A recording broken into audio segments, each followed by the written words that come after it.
na-ebulukwa mmadụ elu ọkwụrụ ma onye mee nke ọma ebulie ya elu si ya jide nke oji na-aga n'elu. Biko ka anyị gbakọ kịta wee kelee n'Eze-Ana. Eze-Ana ị ga-adị Eze-Ana Ugochi Eze-Ana Ugochi tubelu nwoke ọma na oraifite ị ga-adị.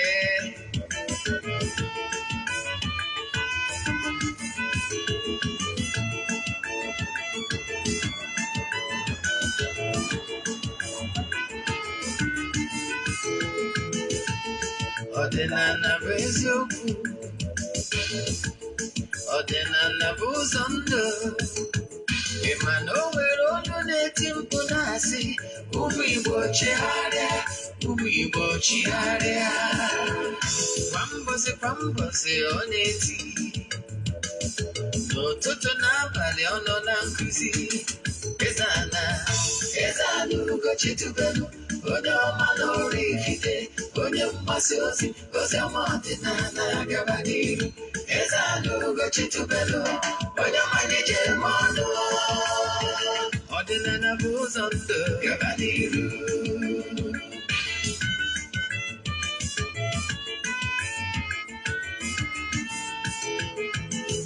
Eze-Ana Ugochi tubelu onye ọma na oraifite, onye mgbasa ozi ọma ọdịnala gaba n'iru. Eze-Ana Ugochi tubelu onye ọma na-eje eme ọnụ. Ọdịnala bụ ụzọ ndụ gaba n'iru. Eze-Ana ga-adị, Ugochi tubelu ga-adị, Ugochi tubelu temple ọ ya adị. Maka na eziokwu anwa chacha ndị okenye ga-adị front and back, ndị ochie ya front and back. Fọdịasị kala aka ghọrọ ụmụ Igbo si anyị rapụ nke anyị na nke fa ka mma. Buru Baịbụl bịa, akwụkwọ akụkọ mepekwa chọọchị fa, obodo ụka bịakwa. Mana Ugochi tubelu ekweghị ekwe. Eze-Ana si na ọma mgbe ọdịnala amanwụ chacha. Oge ọbụla ọ na-eti, ọ nọ na nkụzi. Chukwu abịa ma gbaa gị ume, ọdịnala ya dị. Eze-Ana Ugochi tubelu onye ọma na oraifite, onye mgbasa ozi ọma ọdịnala gaba n'iru. Ọtụtụ ọma na ụmụ ọdịnala Igbo, ekelego m ndị sonyere anyị. Judith Blessing, ụtụtụ ọma. Anyị ekelekwa ndị niile sonyere anyị na oge mgbasa ozi a, ma ndị ga-awọchi anyị from YouTube na ndị na-awọchi anyị na Facebook page. Asị m ụtụtụ ọma na eke ọma na eketa anyị eketara anyị ihe ọma ma kepụrụ anyị ihe ọjọọ. Asị m na kekeka anyị ama anyị na jijiji anyị ama anyị. Asị m na ọkwụ niile echi anyị n'ukwu ya eji ya. Asị m osisi flying atụ ufere, asị m ufere si n'ukwu bụọ ya mapụchiri ọnụ. Asị m onye si na anyị ga-adị mma na onye a ga-adị mma, mana onye si na ya ama adị mma na onye a ama nata mma tiri ụwa gwụ. Ise aka m bụkwa onye nke gị Ogbuefi EZE-ANA Ugochi tubelu na oraifite dị na Anambra steeti. Abịakwa n'oge awa nke eziokwu, oge anyị ji awa eziokwu niile agba. Abụkwazị m onye isi nchụaja na Ugochi tubelu ọdịnala temple. Anyị na-agba afọ ma afọ mmiri emi nụkwazị ọrụ mmụọ dị iche iche. Abụkwazị m onye isi nchụaja na ọdịnala restoration prayer ministry, nke anyị na-eme ọdịnala administration every Wednesday using ọdịnala method. Bụrụkwazị onye mgbasa ozi ọdịnala Igbo. My mission is to help people live better life. N'oge awa nke eziokwu n'ụbọchị taa, nke mbụ anyị ji 2 cards wee bịa n'ụbọchị taa. 2 cards. Anyị ji Airtel airtime, anyị jikwazi Glo airtime. Ọ bụrụ na mmechi introduction anyị ga-akpọ the number or Airtel 500 naira airtime. Anyị ga-akpọ Airtel. Ọ bụrụ na anyị mesibazie vidio anyị kpọọ Glo. Anyị kwụ na ya bụ kaadị bụ sọ ndị wụ our fans. Ọ bụrụ na netwọk anyị kpọrọ today abụrụ ya netwọk ị na-use, don't copy it and send it to another person. Leave it. This video, some people will still watch it hours later. For those that watch it tomorrow. Yes, I don't care when they are watching on YouTube. So don't bother about that. All my little way of saying thank you every day when I share card, like 1,000 naira card to our fans. Now, Echefukana, na mmadụ ga-enweta, I get a fan of the month of October, we're fan of the month of November, and we're fan of the December, we're fan of the year. Then we're some tokens that give I get the money. Then he also I do every other start about Okeite. About the Okeite. That is all woman I want my cake on your walk. Don't allow anybody to confuse you. Yes. About the Air Force was sick or yeah, man, all charm over apple pal for money making. It's charm. And you should avoid it like plague. EZE call your name. Now I'll be sure why I am a pagana today. Bandage will fall. You got to hear marry. Why you should avoid those things. Now, because of what them babu, Echefuna na Jaina Chop on 1 November, gave you November 6. Obo de choice na Yabaja. I want to know Ajambudenu. Oh, Gaiji, what to get Bruno Putiche and Ajadiche. I need a temple, the two Ajanisi friends of the temple. Yan and Dine Suera and Aja, call Mama. I charge every day, I just look at us every day. Was in Chicotia Gabo 19th, or gave me 14 days. I Chicotia, Mesaraka, Web, one of the teacher, this in the mother. And then while sit at distance, I break by an all more than I more than a job and I not. The non root and the non books they will lie. Oborona in a before him, go case me. Oh, he send it, or one nature is so you're in Conwa. I want to be on November. Send their three prayer requests. Then he made donation token to the account number. The chat is them. I want the details I need it from you. Your account they got me. The next we before I'm going to go back here. On one in the book to for the year. Car walk at the back. Gave out. I was Wednesday. I didn't went on an administration. But I did could be open in the matter. Mana, all the guys on here. The man they got chatting book appointment with me. I don't come out carry a mother with them with the key adequate audience on anyone is there. Sundays open I will cancel and I, but you have to inform me before coming. And I'm very busy. So you have to tell me so that a mother then will keep food. Then I have a tiny show by the piano botita. Chefukana. Milu go table what I after go. Yes. A general sample here, okay, give me 1 minute. Let me show it to you.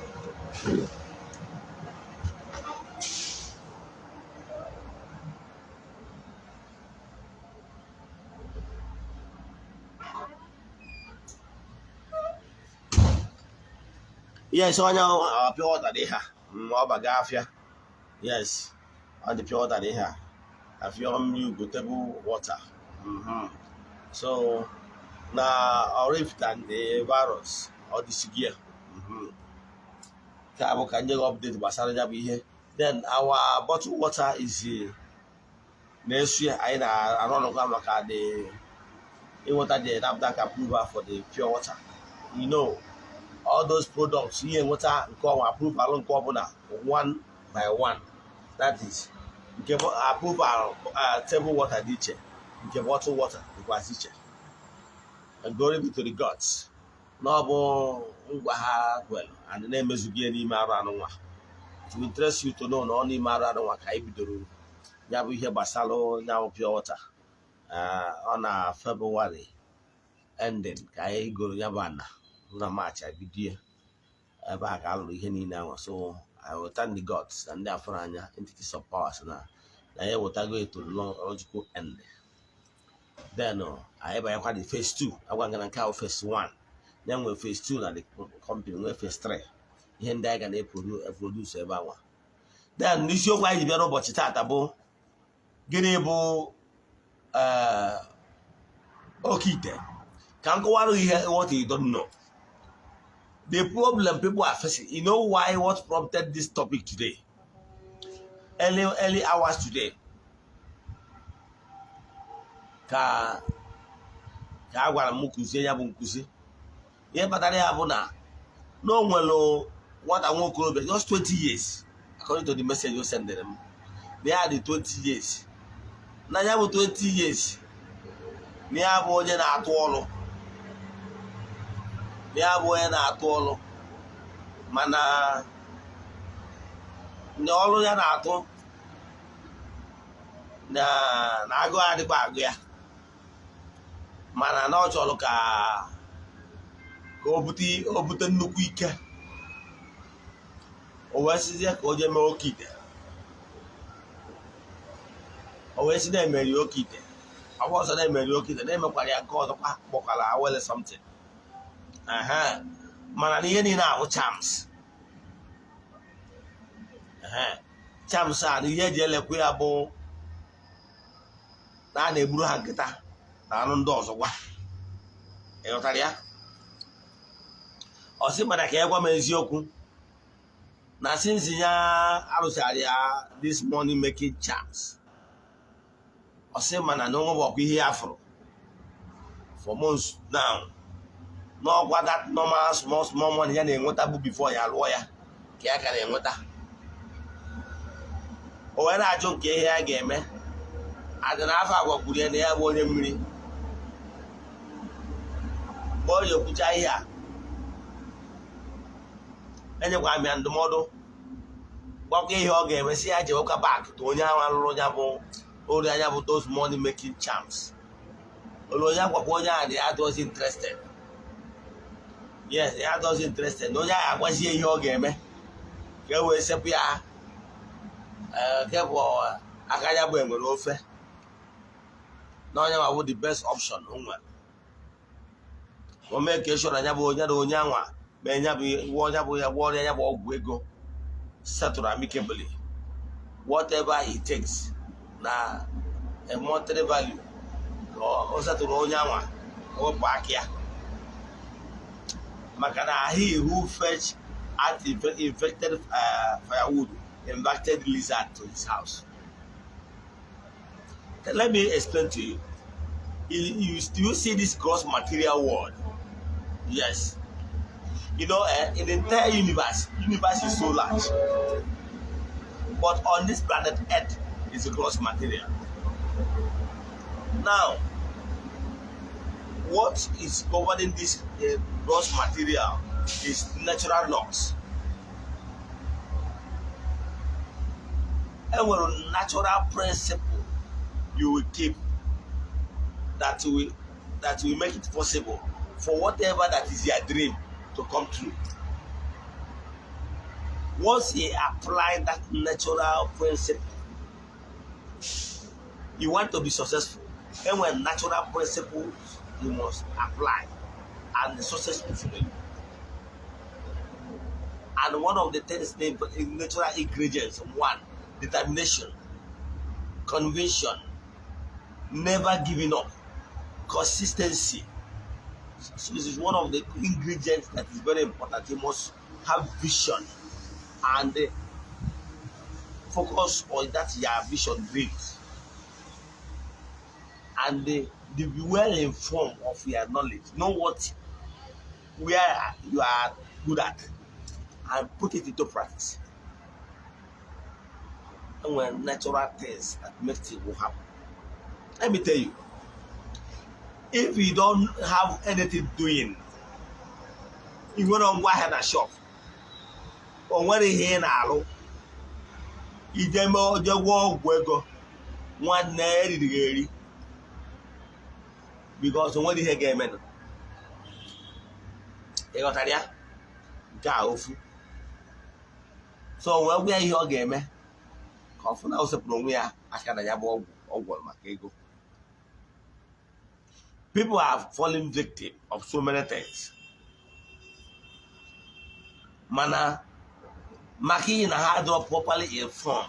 All you can do, can you give information? You will be properly informed. Magana ngana mana na bazu. Don't be too greedy. Yes. Tell me why a boy, just a young boy of 20 years, will be so greedy to the extent that he's going to Okeite or money ritual. That is money making charms.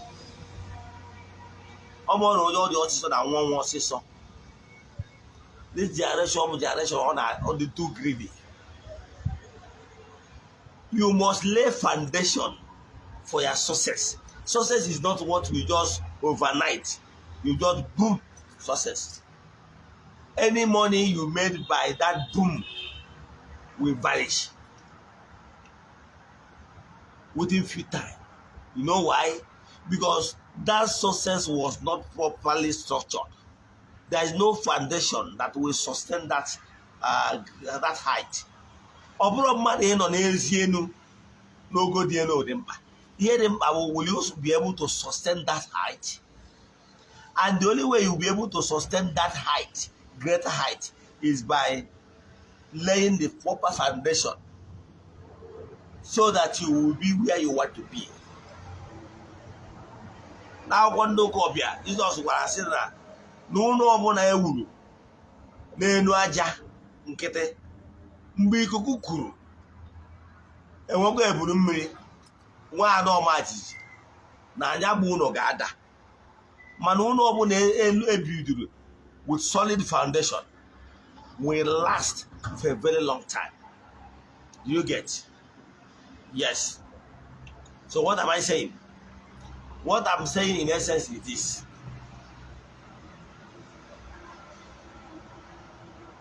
That you must lay good foundation. Must lay good foundation. Now, I may say I'm major one where Malo at Kiwagota. Hosea 4:6. I kept quoting it because you can go and verify, go and read it. Hosea 4:6 says that my people, that is God Almighty speaking, that my people are suffering because of lack of vision, lack of knowledge. Do you know? Because if you are visionless, believe in me, you don't know where you are going. You must know exactly where you are going and their vision and their dream, their target. So, why whatever that is happening to you today is as a result of not properly planned and execute your dreams. Your aims must be well structured. Nobody can be successful just like that. But I understand that this generation on just so some people don't understand. So what can you open up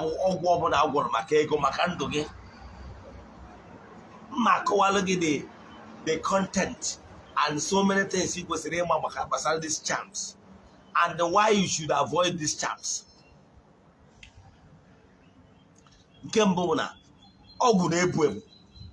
These charms you are seeing, whenever you bring some certain things together,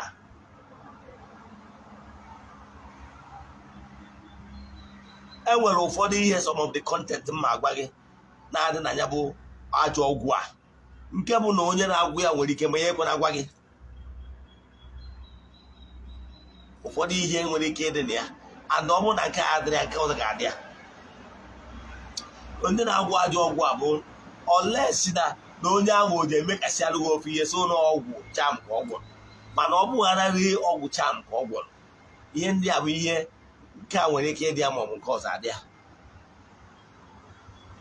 ụfọdụ nwere ike ịchọta placenta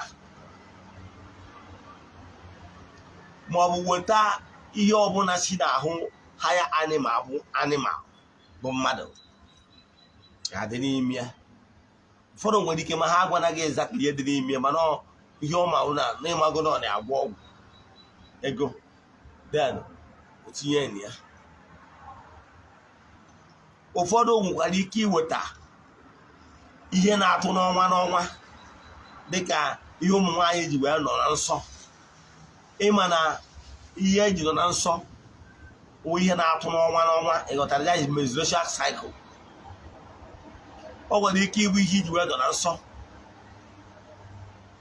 a ga-etinye n'ime ihe ọ pụtara bụ na ọnwa ọbụla ihe ahụ ji atụ that menstruation ahụ ji atụ na ọnwa ọbụla ya bụ ọgwụ agwọrọ na-atụrụ gị kọntaktị. Ụfọdụ nwere ike tinyekwa pasị ha ya animals dị iche iche. Ụfọdụ nwere ike itinye ihe dịka isi eke ukwu. Ịma na eke ukwu na-eri mmadụ ka ịma. Then ụfọdụ ga-etinye isi dị iche, ụfọdụ nwere ike iticha ma isi agụ. Ana m achịkọwalụ jeneral ihe eji agwụ ụfọdụ ọgwụ niile agwụ maka ego. Isi dangerous animals ga-abasị ya. Ihe ọ na-achọ ime ihe abụ ka o wube charm nwere the ability of hypnotizing. Mmụọ nwere ike ime mmadụ ịgwagoro mmadụ ya mere gị ihe dị etu a, ya nye gị ego dị etu a, hypnotize ya the person ka onye a nọrọ under the influence of that charm. Onye a ama ihe ọ na-eme o mere gị ihe si ame, ma ọ nwere ike lee nwunye ma ọ lee moto ya ka onye gị ego. Gịnị na-abụ charm ịgwọrọ ka iwe na-eme ndị mmadụ otiri anya afọ n'ụzọ. Ọ gwara nke nwere ike ije to the extent of taking what rightly belong to other people. Ihe ọ nọ na ya o bute ọ chọrọ ịma stepping on toes, ọ chọrọ ịma ọ bụgoro na ihe nwere ike ime ka onye ị na-ebinye ngwa afịa ma onye ọbụla ji kredit na-agbara mbọ na nkịtị na-abụ, ma ihe nwere ike ime onye ọbụla bi na be gị a na-agba mbọ na nkịtị na-abụ. Ihe ọ nọ na ya bụ grabbing and by grabbing a ọ ga-step on toes. Now ha nwere ike igburi anụ dị iche iche, la ụfọdụ nwere ike gbuoro ya ezi, ụfọdụ nwere ike gbuoro ya ọba, ihe ọbụla na-eme ihe dị extraordinary. Ifuru ọ ga na-eri extraordinary animals. Pụtara ya? So mana mmụọ ọbụla ga-abịa na-eri ụmụ funny animals dị somehow, and they man all because of charm they make it that point. Ịma ọnụ onye ma ọgwụ ka ọgwụ na-ata ịmarọ mgbe ahụ iji eje gwọcha ọgwụ a ka iwe na-ehipụtaraisi ndị mmadụ ka ha ghara ịmazi onwe ha, ka ọ ghara ọ bụrụzie bute. Ịma ọnụ onye begido si nwe ya obefere chi ịmarọ ọgwụ a prepal maka ya bọọzụ dị jekwasị ụfọdụ ihe na-adịrị ime, mana ihe niile a na-etinyere gị bụ ka i wee nwee ability to hypnotize and grab whatever. Ọ bara uru ịgwawa gị afọ ọ bụla asọsị kpọọ ya, as long as the purpose of building that pot is money and is charm. That is why you should avoid it. Maka na mgbe ọbụla ọ na-eri ọ na-agada momentum.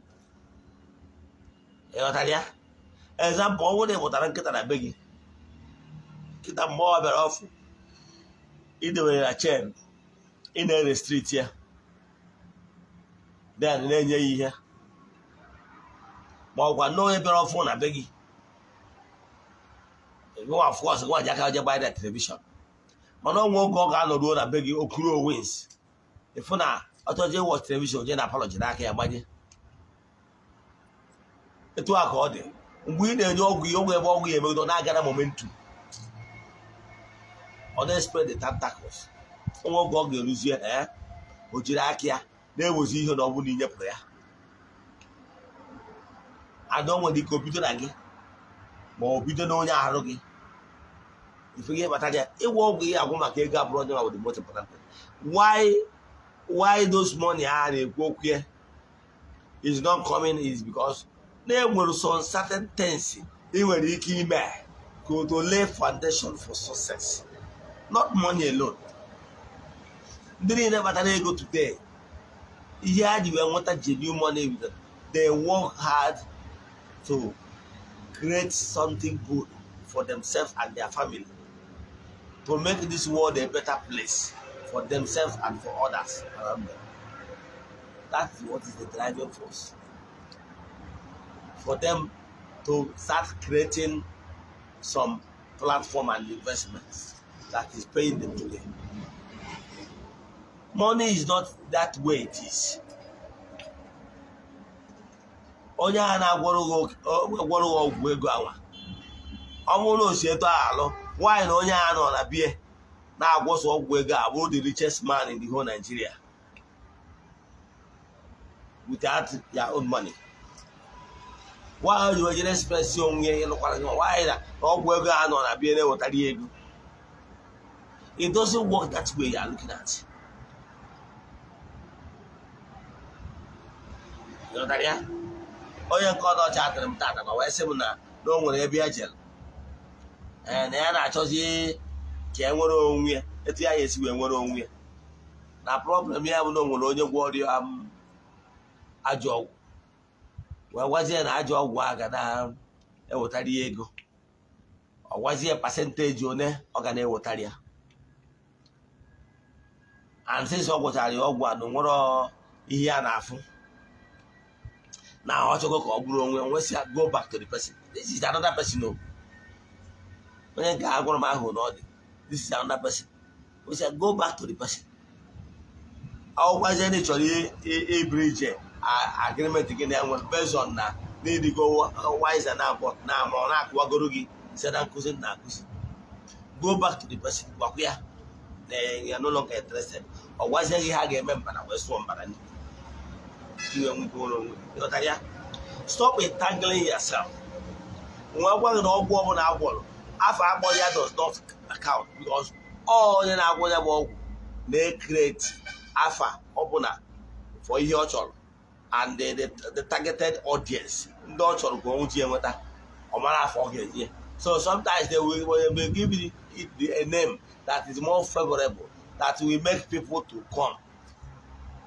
Even without knowing what they are going in. Nke bụ why you should avoid ọgwụ na ọ bụrụ mmadụ niile ka ọgwụ na-ele n'aka ha. I keep saying it. Mana ị nwere ike iburu ofekara ifo na ndị ọzọ na-eji agwọ ọgwụ si gị bịa gwọọ nke gị. Ịgwọ nke gị ọma ele. Ọgwụ niile onwe gị otu lere n'aka ndị ọzọ ọma ele na nke gị. Because of ihe so gị. Mmụọ gị na-asụ gị ma ha chọ n'ọgwụ. Ị nwere ike iche na ọgwụ ahụ onye a na-agwọ ka o ji nwee ego. Ọ bụrụ ya, o nwere ike onye a na-agwọrọ gị ọgwụ a because of that na ọ na-agwọrụ thousands of people ọgwụ. So thousands of people akwụcha ya ụgwọ ọrịa ichezie na ọgwụ ahụ ya nwa gwọrọ n'onwe ya deri ego. Ọ bụrụ ya mana ọ because of na imirikite ndị mmadụ bịara ọ gwọrọ ha. So ihe na-achịkọwala gị I will always tell you the truth. You might not like what I'm saying. I'm saying. Some people might not like it, but I will tell you the truth. Why I will tell you the truth is that Namuchiri Nzana, ndị ana kpọrọ m ọrụ, and therefore na m na-ekwupụrụ ana till tomorrow. Because I keep saying it that now ana bụ isi mmụọ. Ana bụ isi mmụọ.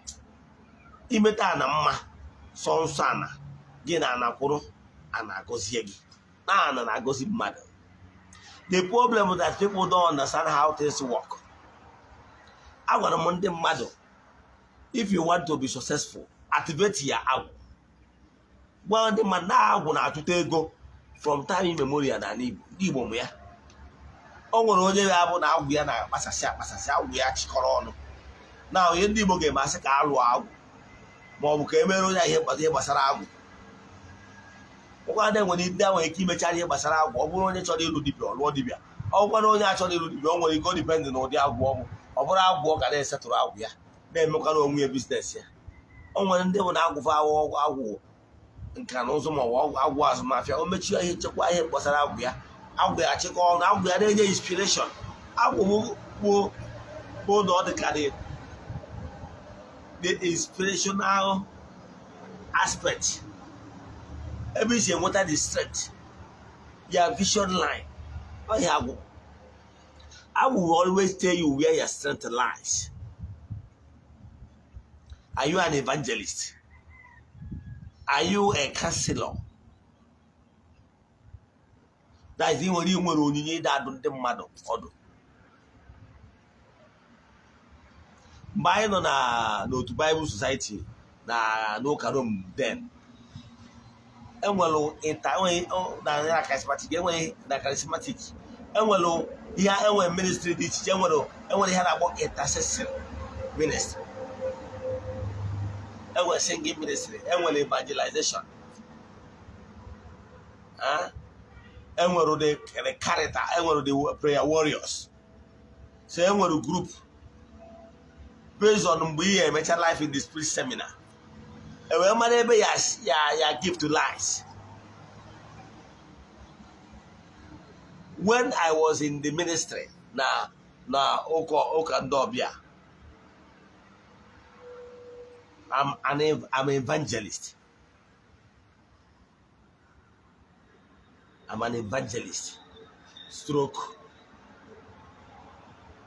a prayer warrior. So I'm in the ministry.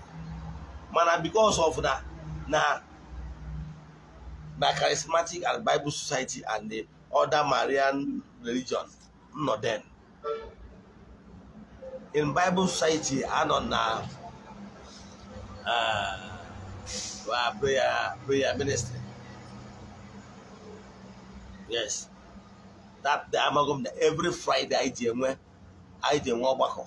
You will be on fasting. Yes, I'm a Namuruni Kupioku. Yes. Then Mawaja Namuruni to evangelize, to teach. It's my natural gift. It doesn't start today. Even when I was in the Roman church, esum na the seminar, that's the teaching. During seminar, monthly seminars, I went near Macnat Heart, parish figure on the channel. That's one of the speakers. Even when I was with Mother TV Council, I never Mother TV program, our Hello Seminar. By the defend, they can defend. And Mexico made the program. You know, Tadia? So naturally, I was born a teacher. Then another ministers and nobody send all because I took my time doing spiritual exercise. My labor, my strength lies. My strength lies in research, to teach and learn. And then because I understand how things work in the spiritual, then I pray. Because once you understand the natural laws and how things work, then you know the application. Let me tell you, to be successful, but once you understand how things work, example, the Mark Zuckerberg, the founder of the Blue App,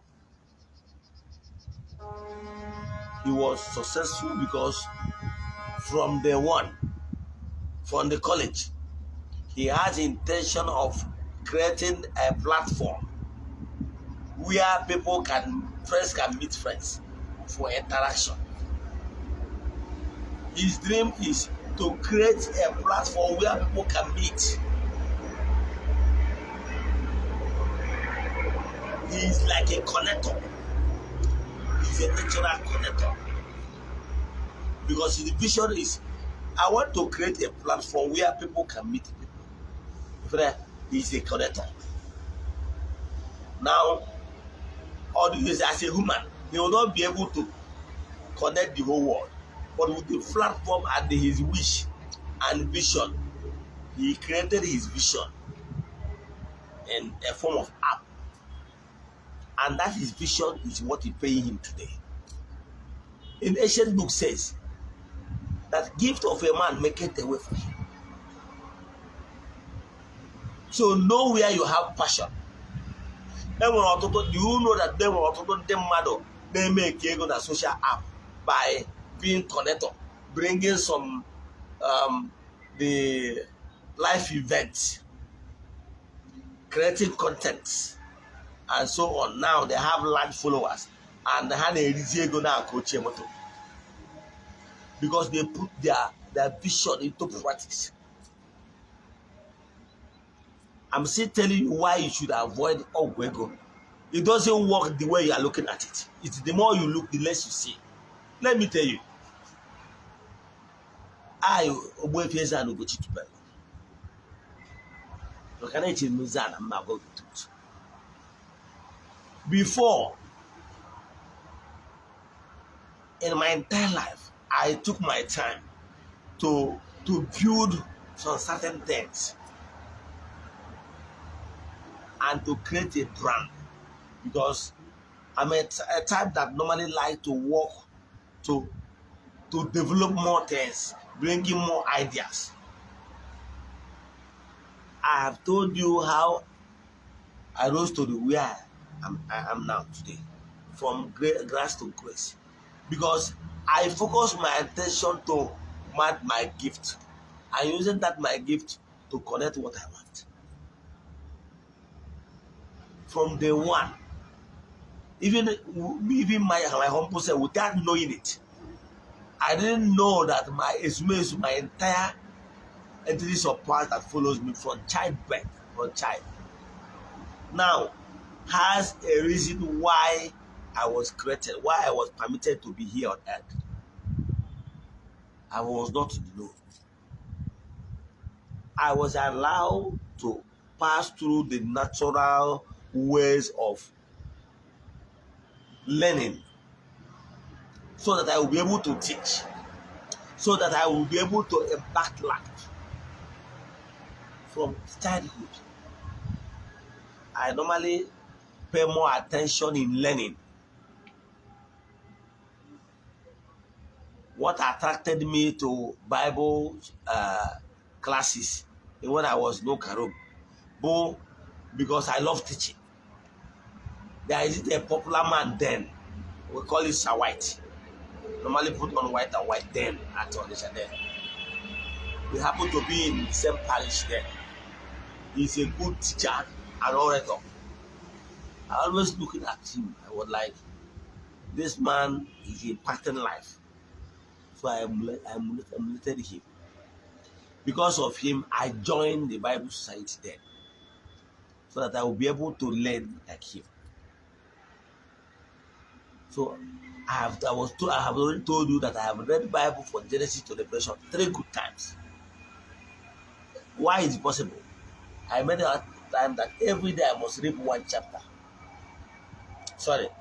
Yes, a chapter. Yes, I will read one chapter. By so doing, I'll be able to achieve that.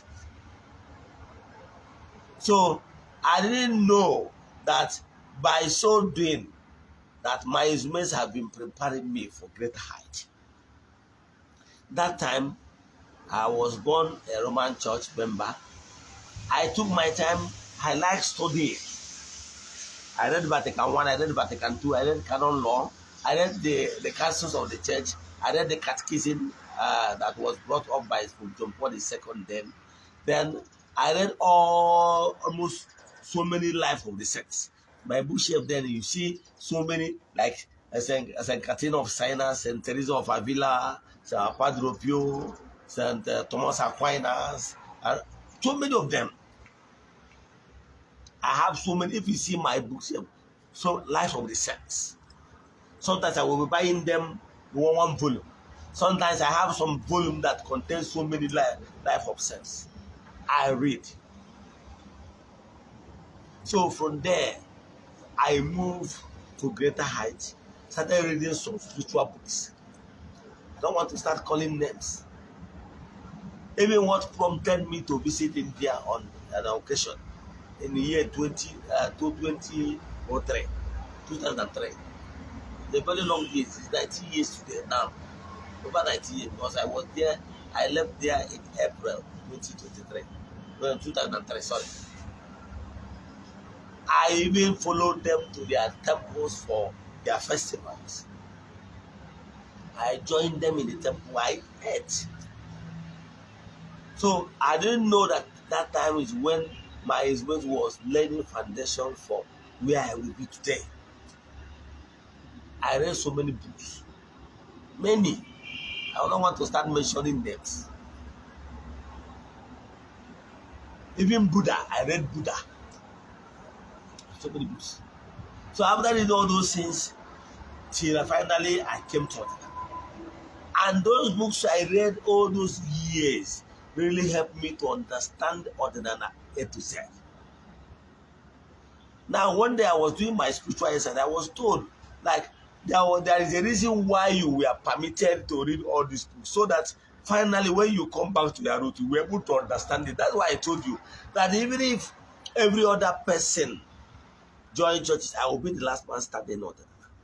Because I have read all those books the person will tell me about. And I found out that the NC that go in your career, don't want to hear the court. Mana problem ndị mmadụ na-enwe na ndị mmadụ adịghị enwe ndidi. Ordinary Igbo is not magic. It's not what you start today and tomorrow you want to be rich. Ordinary Igbo is a movement, it's a spirituality. You develop their inner spirit in order to connect to the spiritual realm, because the spiritual control the physical. That is what you need. You don't need Okeite. You don't need any charm to make money. Once you grab all the natural maturity that you deserve in order to support you in your vision and your calling, you will be great. I'm a living witness. My experience took time to take me from all these places and allow me to read some books. When I was in my spiritual journey to search, there's one, will I call it open court, or will I call it, it's a spiritual fraternity. Let me put it that way. A friend of mine invited me, that was when I was in Oka. Yes. He invited me to their program. They normally have program on Sunday. They have the office then at where they normally gather on Sundays for their program at Amiko, Oka. Very close to Udoka. I was invited. They gave me their books. I joined them in their service during the time of singing their lessons, because they are into spiritual exercise of the day. They gave me some assignments. After I reached home, I practiced it. And the answer I got is not where I belong. Fine, let me put it that way. My experience told me that this is not where I belong. Therefore, I would help myself. Now, I was allowed to read so many books, even Muhammad and rest of that. I read so many books. Then, but those things is for preparing me for this greater work. And it made me a better person. All I know, I will not be able to teach you them all at a spot, because I want to grow with my fans and followers. At their maturing, I will bring in out some certain things they must know and apply that will help them. So I believe that is exactly why I was allowed to learn all those things, so that it will make my evangelization very thick. And that is the secret of my success. Because whenever you are standing in your calling, believe in me, sky will be the starting point, not even the limit. So what am I telling you today? Try to discover your strength. Try to discover why you are called. Try to discover why you are purpose here on earth. Focus your attention. Allow the Spirit to lead you, not Okeite. Okeite will not lead you anywhere. You are just being greedy. By so doing, you will be misled. Tomorrow, you will put your hands in what you will be crying tomorrow. Avoid that. Avoid being in a haste. Look at the imagine of a boy of 20 years. You have already done those chances for money. Where are we heading to? Believe in me, if we continue like this in Igbo land, it will not help us. a lot of our youth life will be bastardized. I tell you, I'm advising you, I'm only admonishing you to not to follow the path that will destroy you. Try to build your spirituality. Have the tap root. Follow it gradually.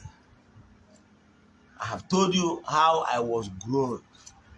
My age keep on pushing me. Even when I traveled to India, I didn't even know. I was invited by a friend who happens to be an engineer working with the central government. Then in Kulu Manali is in northern India. Even from there, when I went there, I visited Bangalore, University of Bangalore. I visited New Delhi, Bombay, that is Mumbai, and so many places in northern India. Northern India is people that is living very closer to Nepal. Some people normally use train from that northern India to Nepal. Nepal is a very small country ruled by a king, a half king, and who rules them. Then I don't know about the president, but I was telling you what happened then.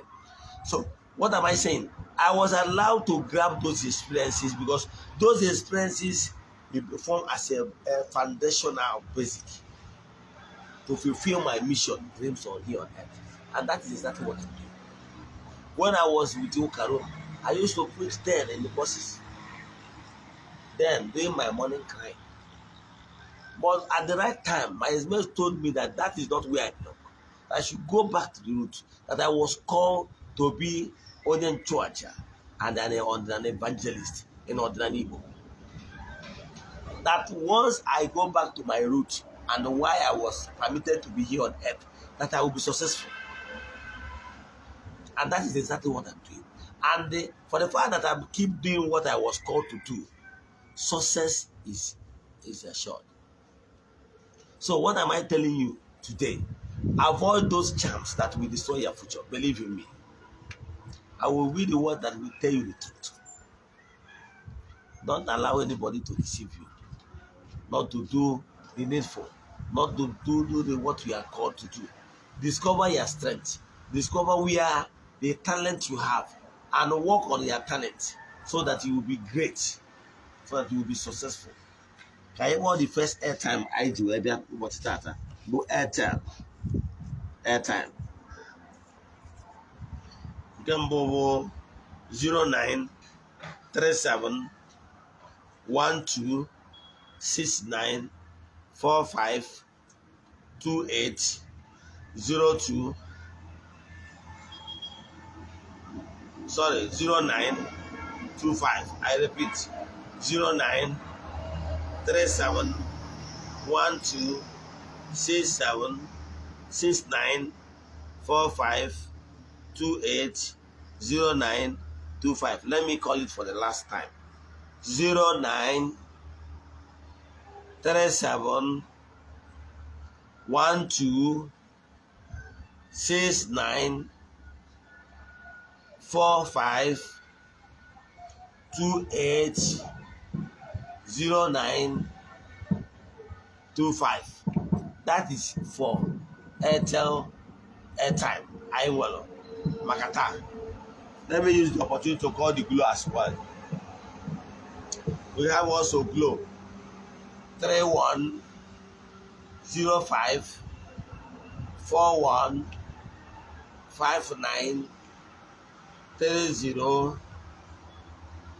09 09 again and 8 31. Let me call again. 31 05 41 59 30 09 09 and 8. Let me call for the last time. 31 05 41 59 30 09 09 8. That is Airtel. I will Maka. So let me summarize. Today's teaching is why you should avoid any charm meant for money. About the Okeite, about the Nwunye, about the Adite, about the Adioparite, about the Ibubu, about the Uduakomiri, about the whatever, about the any form of awele. As long as it's somebody that is doing charm, you want to prepare the charm for money. So for you to know what you are going in, that is my mission. I will not stop you from doing whatever, but let me open your mind and warn you beforehand that I'm sick and tired of people after warning them. Some people will still come back to me to ask me that they went anywhere, somewhere. They are preparing some certain things for them. And today they are regretting it. Please, how can I help them to solve their problem? I will still refer you back to the person that did the job for you. Nothing concerns me. I keep warning people now. Please, if you have done Okeite, let me warn it. I don't do Okeite. I don't even use one. I don't even have one for myself because it's not necessary.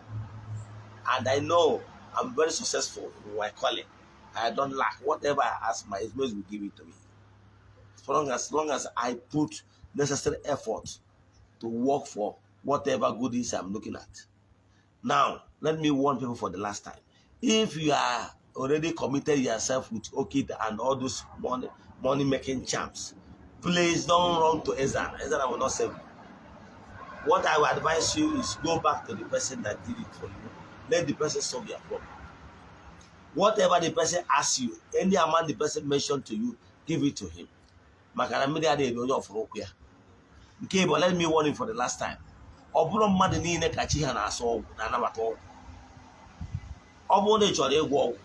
That's why it's your own cup of tea. But ordinary, it won't go up with him. Yenden Nana or folk have Biogunogondo, Kanka, if a melfa, or brought the war we go. But Abura like they go too much. So that's that they can go to any length. For an Abiasim Nahat or email, I do my walk with at all. I'm not interested.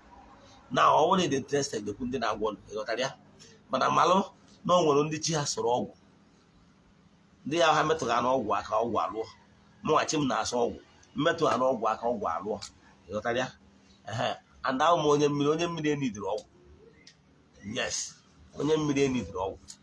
But one is already successful. Man always got the chaw, either good by fire by force. For only one about 1 month. Like almost get one of the other day, they are no or Snogana or Snogana, one of these African countries. Or simply a member of Mamma of Greedy. You just go to what your walk with your again in today. All. To the other opposite near this is person that was doing well.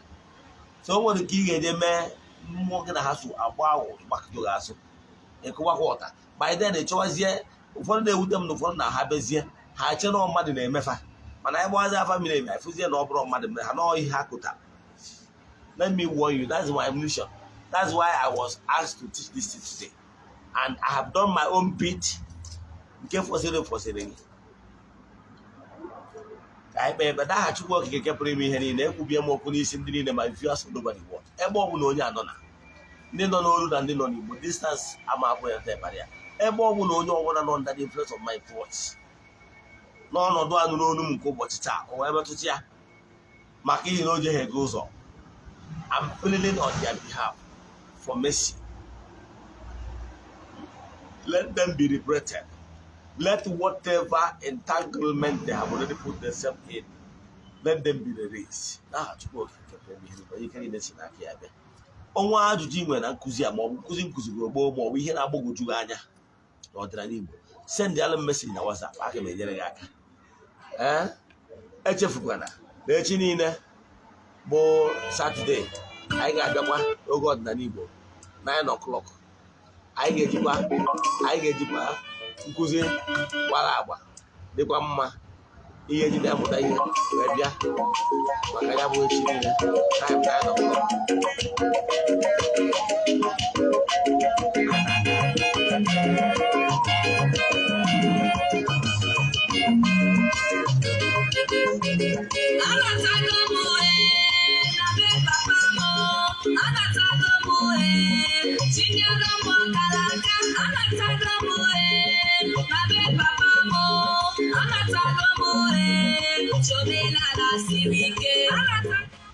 ka anyị dobiri ebe a ọ ga-adịkwa echi niile by 9 AM ya gasịnụ